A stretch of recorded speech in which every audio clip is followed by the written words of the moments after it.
सवाल ये उठता है कि सैफ अली खान, सलमान खान या बाबा सिद्दीकी, मुंबई की हालत खराब है, इसमें कोई दो राय नहीं है कि मुंबई के अंदर लॉ एंड ऑर्डर की स्थिति बहुत खराब है। लेकिन मुंबई की लॉ एंड ऑर्डर के ऊपर आप बोलने का काम कर रहे हैं, लेकिन दिल्ली के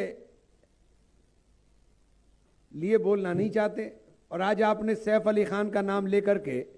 दिल्ली के अंदर मुसलमान वोटों को साधने की कोशिश की, जब जहांगीरपुरी के अंदर दंगा हो रहा था और खुलेआम गोलियां चल रही थी, और जहांगीरपुरी दंगे के नाम के ऊपर जो दिल्ली के अंदर हो रहा था उसके ऊपर एक लफ्ज नहीं बोलेंगे। तब तो आप मुख्यमंत्री थे।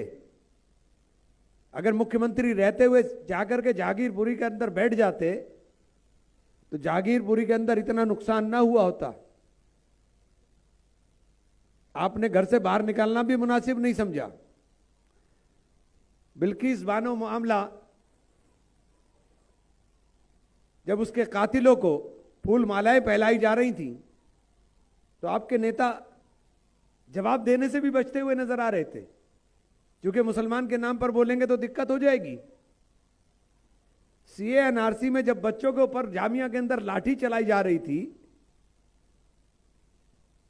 तो आप एक लफ्ज बोलने को तैयार नहीं थे,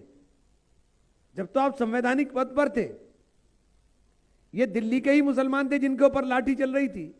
ये दिल्ली के ही मुसलमान थे जिनके गोली मारी जा रही थी, ये दिल्ली के ही मुसलमान थे जिनके घरों को खाक किया जा रहा था। तो दिल्ली के मुसलमान की चिंता आपको नहीं हुई। निजामुद्दीन मरकज के ऊपर जब ताला लगाने का काम हुआ तो आप मुख्यमंत्री थे, आपको जिम्मेदारी थी ना, आपने नैतिक जिम्मेदारी समझी, क्योंकि उस वक्त यह लग रहा था आपको कि मुसलमान को हाथ लगाएंगे तो जल जाएंगे। आपके विधायक को कुरान पाक की बेअदबी में सजा हो जाती है, आपके मुंह से एक लफ्ज नहीं निकलता है। तो आज मुसलमान के नाम पर आपको इतनी चिंता, और कमाल की चीज है कि चिंता भी हुई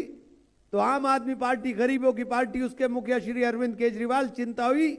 तो बंबई में बैठे हुए सैफ अली खान, सलमान खान, बाबा सिद्दीकी, जिनकी अरबों की जायदाद है, लेकिन जहांगीरपुरी की झुग्गी के अंदर बैठे हुए किसी मुसलमान की चिंता करने की समझ, या उनकी चिंता अगर असल चिंता होती तो उस गरीब मुसलमान के लिए होती जो दिल्ली के अंदर पिसा है। ये बात मैं हिंदू मुसलमान से ऊपर उठकर इसलिए कहना चाहता हूं कि आज आम आदमी पार्टी का चेहरा सबके सामने उजागर हो गया है। दिल्ली के अंदर जो हाल है, दिल्ली के अंदर जिस तरह का प्रदूषण ने सांस लेना दूभर कर दिया है, और मैं ये बात कहते हुए मुझे कोई जिम्मेदारी के साथ कह रहा हूं और फक्र के साथ कह रहा हूं, गर्व के साथ कह रहा हूं कि शीला जी ने जो काम किया है वो कोई दिल्ली के अंदर कर नहीं पाया। और शीला जी के बाद आपने क्या किया दिल्ली का हाल, कि दिल्ली में हर दूसरे तीसरे महीने लॉकडाउन वाली स्थिति आती है। ये बात आपके माध्यम से खास तौर से लोगों से भी मेरा है कि आज आपको सब चीज़ों को जानिए, पहचानिए,